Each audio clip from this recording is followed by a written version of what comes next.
So it's about revenue share, which is also important since I believe that media can do the main role as a fourth pillar of democracy when financially, businessly, they are strong. So we have to make the media strong so they become do their role as an important part to build the democracy. But I think it's not enough. We have should also look at the how algorithm are impacting our life. Since it's also important, it's not about money, it's not about profit and loss, but it's about the public's prosperity. That would be my point. Can you help me to?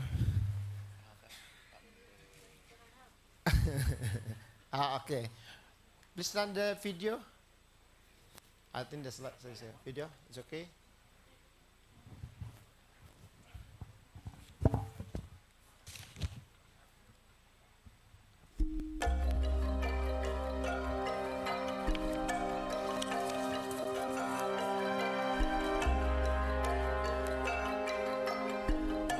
Indonesia, negara kepulauan terindah.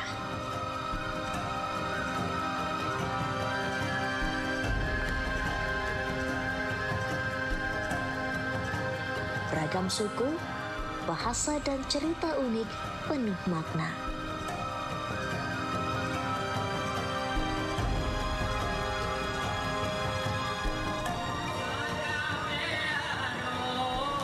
Warna-warni Indonesia dalam Bhinneka Tunggal Ika.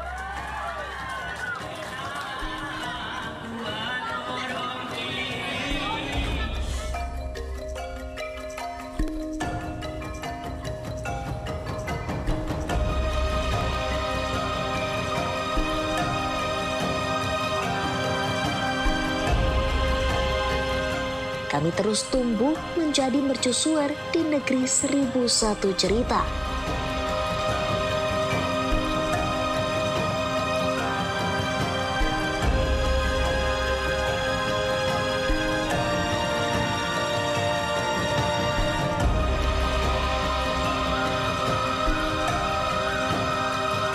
Kami tahu lebih dalam karena kami dekat dengan sumber cerita.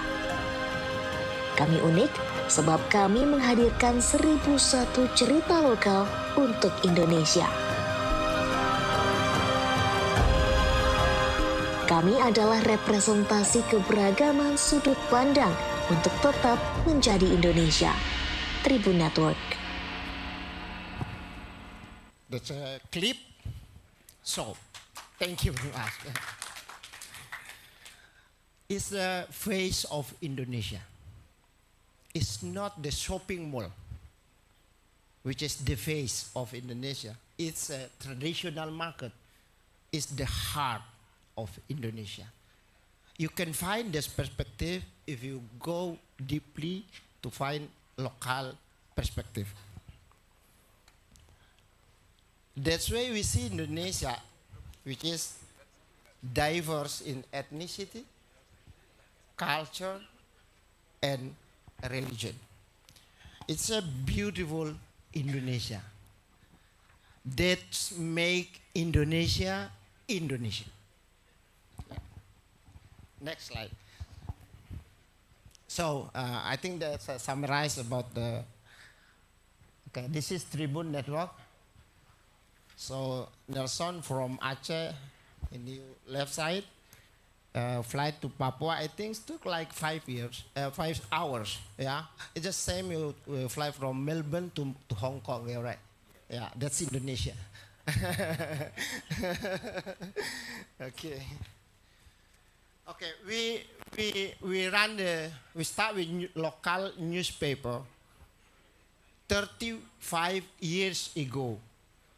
35 years, I think it's important because media could only sustain if they get trust from the people. If the media become a trusted partner to develop the society. I think that's important things. Second important things that since we employ local journalists and local editor on ground, then we empower local culture from Aceh to Papua. And the most important thing, we preserve local values. I think this is a big thing. How to still have a local character as an Indonesian, at the same time, we consume the global media through our global village. Yeah, I think this is important. So, however, yeah, as if it's happening in media industry. So, who take the control? This one or? Yeah, okay. Look, this is a scheme. I just want to simply explain this. So, wait a minute. Okay.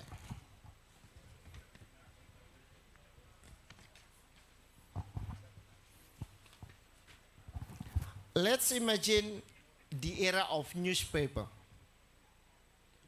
where the digital social media and Google are not so powerful like nowadays. Okay. I want to emphasize that journalists works to find and to process information and to publish them to the public. Editor process the news and decide, yeah, what news, in what angle, for the public. My point is, the editor has the power to decide what public should remember and what should be forgotten. Yeah. Editors are responsible for building a good and healthy society. Fortunately, the editor's immense power is guided by press ethics, press law, and one more thing, local values. It's all ensure the editor works for the public, for democracy, and protect the local values. Okay, and then this is our word. Next slide. Okay. Pasam, next slide, please help. This is our word now, the digital. Look at the red sign. Technology, algorithm. Behind the technology, there is a system. Yeah, we call it algorithm. So, when shifting occurs, the editor extraordinary power pass to algorithm. So now the editor is algorithm. Since 70% of website audience coming from the platform. So actually the editor, the real editor is technology, the real editor is algorithm. The algorithm determines what the public should see and forget. Just same the power with the editor does. The big problem is the algorithm works on a global scale for all ethnic groups and all religions. Global society, through algorithm, proceed the same direction, forming a unified global village. I discussed with with my friend in a global tech company. I introduced this perspective and he told me, leave algorithm to the user, to their behavior. Since you know, the user, the content, the raw material, it's a raw material for digital tech company. And it is free. That's Australian news bagian encoded. please pay. This is our raw material. You should pay. It's not free. Yeah, it's a gold. It's a gold mining. Okay, but leave algorithm to user to their behavior, and let algorithm work to provide content and news that are relevant to them. Actually, causes a big problem. It looks democratic since you hand over the power to user, not to the media. But here is at least two problems. One, what if there is human intervention in tech company to remote content? Who control them? This is happen. If the government body or some figure in the political private that's strong, they can ask platform to take out some of content. It's happened also in our world as a publisher. But it's all work in the backstage. Nobody responsible, nobody know. Okay. Second, what if the algorithm which work with the amount and the quality of engagement move in a direction that actually destroys society and civilization? Who control them? That's the point when the editor or when algorithm take over the power of human editors. Next. The contrast is there, not here. So that's algorithm, then it's a human editors, okay? Next, please. Okay. Here is my big question at this forum. Who watch, who control the guys, the men behind algorithm? Since algorithm decide of what public would see and forgotten, who control them? Is Indonesia legislation, Indonesia president, Indonesia parliament, or should Malaysia parliament? Or should United States parliament? Who control these powerful guys? And who know them? Any of you know who is the man behind the algorithm? I want to state my important point. Okay.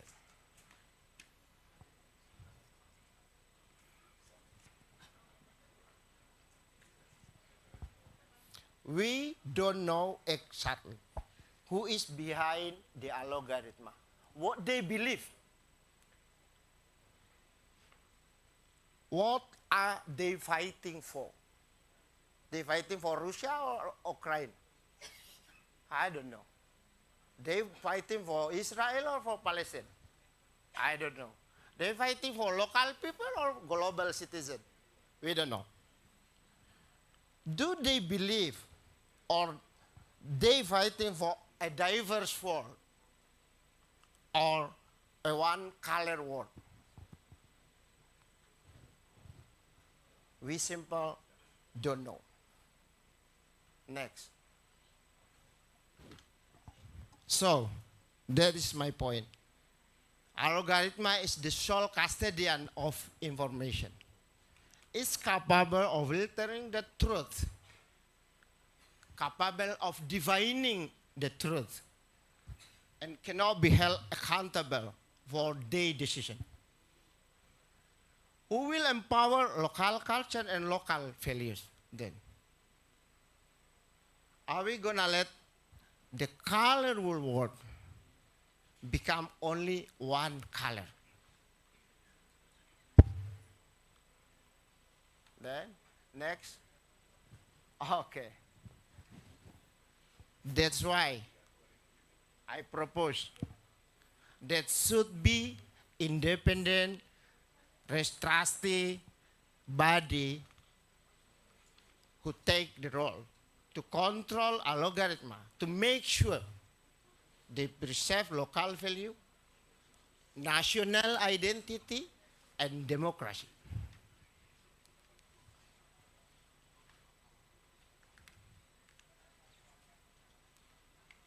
Because we want to pass on a diverse world to our future generation.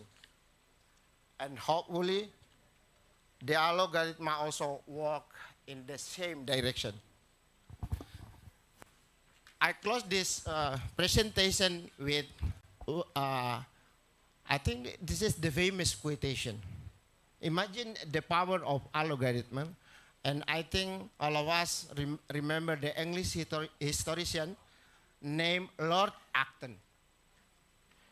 Power tend to corrupt. Absolute power corrupt absolutely. Thank you. Thank you, Pak Dahlan, for your presentation in terms of making sure that the local value still be there with us, even though the AI taking so much. It's not about money.